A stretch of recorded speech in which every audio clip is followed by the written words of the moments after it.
అనసూయాపుత్రుడై దత్తాత్రేయుడు ఆ పేరులోనే ఉంది. అసూయ లేనటువంటి అనసూయాదేవి అని. అటువంటి ఆ రాజ్యంలో అందరూ వచ్చి అనసూయ మాతను ప్రార్థించారు. అమ్మ వ్యవసాయ పండట్లేదు, పొలాలు పండట్లేదు, నీళ్ళు లేవు, కరుకాలుగా బాగా పెరిగిపోయింది, తాగేందుకు కొన్ని నీళ్ళు లేవు అని చెప్పంటే దేవతందరూ వచ్చి అనసూయాదేవిని ప్రార్థిస్తే అనసూయాదేవి వరుణదేవిని ప్రార్థించి వర్షం కురిపించింది. బాగా వర్షం కురిపించడం చేత యాచకం శత్రువు అనే ఒకే వృత్తిలో ఉండే ఒకే వృత్తి శత్రుత్వం ఏర్పడుతుంది. అట్లాగే ఆడ పాతిపత్యం ఏదో రూపాయల ధర్మాన్ని చెడగొట్టాలనే ఉద్దేశం చేత బ్రహ్మ విష్ణు మహేశ్వర సృష్టి స్థితికారకుడు ముగ్గురు. బ్రహ్మ సృష్టికర్త, స్థితికారకుడు విష్ణుమూర్తి, లయకారకుడు పరమశివుడు. ఈ ముగ్గురు భార్యలు కూడా లక్ష్మీ, పార్వతి, సరస్వతి ముగ్గురు కూడా భర్తలని ప్రేరేపించి మీరేం చేస్తారో తెలియదు, అనసూయ పాతిపత్యాన్ని ధర్మాన్ని చెడగొడమని పంపిస్తారు. ఈ ముగ్గురు కూడా మెట్ట మధ్యాహ్నం వెళ్ళా భవతి భిక్షాంతి ఆకలి వేస్తుంది, అన్నం పెట్టమ్మా అని చెప్పి అడిగేసరికి ఆ సమయంలో భర్త ఇంట్లో ఉండడు. ఈ తపస్సు పెడతాడు అరణ్యానికి. సరే రెండయ్య మీకు వడ్డం చేస్తున్నాను అని చెప్పాలని ఇస్రాకులు వేసి అంతా వంటకి చేసుకొని సిద్ధం చేసి వడ్డం చేయబోతూ ఉండగా ఈ ముగ్గురు కూడా ఒక నియమం ఉంది, ఆ నియమాన్ని పాటించి వడ్డం చేస్తే మేము భోజనం చేస్తాము అంటారు. ఏంటంటే ఆ నియమం అంటే ఒంటి మీద బట్ట లేకుండా వ్యవస్థరంగా వడ్డం చేస్తే మేము భోజనం చేస్తామంటారు. అందువలన పతియే ప్రత్యక్ష దైవం, అక్కడ భర్తే దైవం. అక్కడ ఆ భర్త యొక్క మనసులో, పాదాల యొక్క మనసులో నమస్కారం చేసుకుంది. ఆ తపశక్తికి అవడం చేత ఆవిడ మీ ముగ్గురు కూడా పసిపిల్లలు కానీ శాపం పెట్టింది. ముగ్గురు పసిపిల్లైపోవడం, చక్కగా పాలించి అలాగే ఉయ్యాలో పడుకోబెట్టింది. ఇలా ఉండగా ముగ్గురు కూడా లక్ష్మీపార్వతి, సరస్వతి భర్తలు ఏమయ్యారని చెప్పి వెతుక్కుంటూ వస్తుంటే మార్గ మధ్యంలో లోక సంచారి నారద బ్రహ్మ కనిపించేటగా మొత్తం వృత్తాలు మొత్తం చెప్పుకుంటూ వస్తారు. ఆయన చెప్పిన తర్వాత మళ్ళీ ఈ ముగ్గురు కూడా అత్రి మహర్షి భార్య అనసూయ దంపతులకు వచ్చే కాదు నమస్కారం చేసి మిమ్మల్ని అవమానపరచడానికి కాదు, కలియుగంలో ప్రతి తల్లికి ప్రతి మొత్తం తన పాఠ్యపరిచయం ఎలా ఉంటుందో తెలియపరచడానికే మిమ్మల్ని పంపించాను తప్ప వేరే ఉద్దేశం కాదు. మా అపరాధాన్ని క్షమించి మాకు ప్రతిపక్ష పెట్టండి అని మిమ్మల్ని ప్రార్థింపని అడిగేసరికి యథాప్రకారంగా మళ్ళీ తీసుకొచ్చేస్తారు ఈ దంపతులు. ఇచ్చిన తర్వాత మళ్ళీ అనసూయ దంపతులు ఈ ముగ్గురు కూడా నీకేదో వరం కావాలని కోరుకోమంటారు. ఎవరిని? అనసూయ భర్త దంపతుల్ని. అయ్యా మా వివాహం ఎంత కాలమైంది, మా సంతానం లేదు, పుత్రపక్ష లేదు, మా సంతాన ప్రాప్తి కలిగించండి అని చెప్పారంటే అప్పుడు తెలుగు మాసాల్లో మార్గశీర్ష మాసంలో 3 తలకాలతో, 3 రూపాలతో, 3 తత్వాలతో, 3 శక్తులతో ఒక వ్యక్తి ఉద్భవిస్తాడు. తస్మై దత్తమునీశ్వరాయ గురవే నిత్యం నమస్కృమహే. ఆయన ఈ దత్తాత్రేయుడు. ఈ దత్తాత్రేయుడు కర్మయోగి. ఎంత కర్మలు పెడతాడో అంత ఫలితాన్ని సూచిస్తాడు ఈ దత్తాత్రేయుడు. ఇక 1వ అధ్యాయంలో జంభాసుర రాక్షసుడు బ్రహ్మ గురించి ఘోరమైన తపస్సు చేస్తాడు. తపస్సు చేసిన తర్వాత ఆ బ్రహ్మ అడుగుతాడు, ఏం కావాలయ్యా నీకని చెప్పారంటే నాకు జీవితంలో మరణం లేకుండా ప్రసాదించండి అన్నాడు.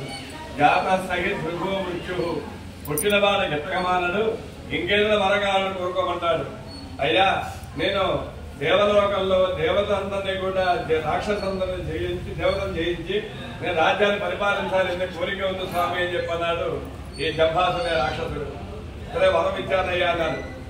ఆ బ్రహ్మ ఇచ్చిన వరం చేత ఆ జంభాసునే రాక్షసులు దేవలోకంలో వెళ్ళి దేవతందరిని జయించుకుంటూ ఓడించుకుని చివరికి దేవేంద్ర లోకానికి వెళ్ళాడు ఈ రాక్షసులు కూడా. అక్కడ దేవదానులకి 3000 సంవత్సరాల పాటు ఘోరానికి ఘోర యుద్ధం జరుగుతోంది. ఆ యుద్ధంలో బ్రహ్మ ఇచ్చిన వరం చేత దేవేంద్ర చేతిలో వజ్రాయుధం ఉంటే ఆ వజ్రాయుధం ఏమీ చేయలేక తునాతునగా నిస్సహాయమైపోయింది. మా లోపలికి వెళ్ళండి, బాబు దర్శనం చేసుకుని లోపలికి వెళ్ళి. అయితే ఎప్పుడైతే తునాతునగా అయిపోయిందో అప్పుడు అరే ఎవరన్నారు లోపల సందీప్, ఎప్పుడైతే జరిగిందో లేక కొంతమంది దేవతంతులు వచ్చి దేవేంద్రుడితో మీరు ఎక్కడ వద్దు, పలానా చోట విద్యాపర్వతం దగ్గర దత్తాత్రేయుడు తపస్సు చేసుకుంటూ ఉంటాడు, ఆయన ఎన్నో చిత్రహింసలు పెడుతూ ఉంటాడు, ఎన్ని చిత్రహింసలు పెట్టినా సరే ఆయన పాదాలు పట్టుకుని మీరు విడిచిపెట్టాలి అని చెప్పని స్పష్టంగా చెబుతారు. అప్పుడు ఈ దేవేంద్రుడు దేవతలతో సహా పరుగు పరుగున వస్తాడు. ఈ దత్తాత్రేయ భార్య అనగానే చేతితో చుట్టుపడుకుని జుగుప్సాగరంగా చుట్ట తాగుతూ కళ్ళు తాగుతూ ముందు చేతితో పట్టుకుని ఒక కాదు తంతు చీని చెదరగొడుతున్నాడు. ఎంత చెదరగొట్టినా సరే దేవదేవ జగన్నాథ సంఘచక్ర గదాధర పాహేమాం హీరోం రక్షించాల స్వామి అని పాదాపతి హెడుతుంటే ఆ దత్తాత్రేయుడు తన నిజ రూపాన్ని చూపించి ఏంటయ్యా జరిగిన వృత్తాంతని చెప్పంటే, ఇదే స్వామి జంభాసుర రాక్షసం తమరాలకు వస్తున్నాడు, మేము ప్రాణాలు చేతితో పడిన పొరుగు వచ్చే స్వామి మీరే రక్షించాలని చెప్పేసరికి మీరందరూ కూడా గుహలోకి వెళ్ళిపోండి అయ్యా, నేను చూసుకుంటాను వ్యవహారం చెప్పన్నాడు. అందరి గుహలోకి మించేశాడు.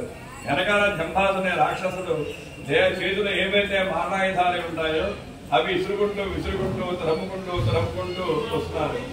ఇక్కడికి వచ్చేసరికి దత్తుని యొక్క భార్య అనఘాదేవి చాలా అందంగాను ఆకర్షణీయంగాను విలాసవంతంగాను కనిపించేసరికి ఈ రాక్షసులు కూడా మదమోహితులయ్యి ఈ వృషభతిని పట్టుకుండయ్యా, ఈవిడ కావలసిన పూలు పళ్ళు అని బహుమానం ఇద్దామని చెప్పని మందహాసంగా ఎప్పుడైతే పలిగారో దత్తాత్రేయుడు తన ధ్యానాకి నేత్రం చేత అంటే 3వ నేత్రం ఒకసారి తిరిగి చూశాడు. చూసిన మాత్రం చేతనే దత్త ప్రభావం చేత తేజోహీనులుగాను అనఘా ప్రభావం చేత లక్ష్మీహీనులుగాను అయిపోయారు. ఏంటయ్యా అంటే అన్ని శక్తిని అంతా లాగేసుకున్నారు. అన్ని ఉండి ఏమి చెయ్యలేని నిస్సాహిస్థితిలో ఉన్నారు ఆ రాక్షసులు. అప్పుడు ఈ దత్తాత్రేయుడు లోపల దేవతలకు ఆగేసి మీరు ఇంతతో యుద్ధం చేసి మీరు రాజ్యాన్ని మీరు స్వాధీనపరుచుకుంటాయి అన్నారు. అప్పుడు దేవతందరూ కూడా ఈ రాక్షసుతో దేవుడికి యుద్ధం చేయాల ఒక గురువుని అడ్డంగా పెట్టుకొని దత్తాత్రేయుని సారథిగా పెట్టుకుని గురుబలం చేత యోగ బలం చేత ఈ దత్తాత్రేయుని సారథిగా పెట్టుకుని ఆ దేవతలు రాక్షసు యుద్ధం జరిగింది. చివరికి దేవేంద్రుడి చేతిలో ఈ బ్రహ్మాసుర రాక్షసుడు కూడా చచ్చిపోవడం జరిగింది.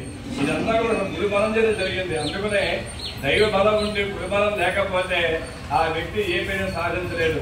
కానీ దైవ బలం లేకపోయినా గురుబలం ఉండాలి. గురుడు బ్రహ్మ, గురుడు విష్ణు, గురుడు దేవో మహేశ్వర, గురుడు సాక్షాత్ పరబ్రహ్మ తస్మై శ్రీ గురవే నమః అని చెప్పని ఆయన గురువుకే గురువు ఆది గురువు దత్తాత్రేయుడు. అటువంటి గురుబలం చేత ఈయన అప్పుడు ఆ జంభాసుర రాక్షసులు కూడా సంహరించిన రాజ్యాన్ని తీసుకుని పరిపాలించుకున్నాడు. ఇక 2వ అధ్యాయంలో దత్తాత్రేయుడు లోకమంతా కూడా క్షేమంగా ఉండాలని ఒక సంకల్పం పెట్టుకుని తల్లి దగ్గరికి వెళ్ళి, అమ్మా నేను ఫలానా పెద్ద గృహాన్ని ఏర్పరచుకున్నాను, తపస్సు చేసుకుంటున్నాను, నాకు అవకాశం కల్పించమ్మా అని ఆశిస్తూ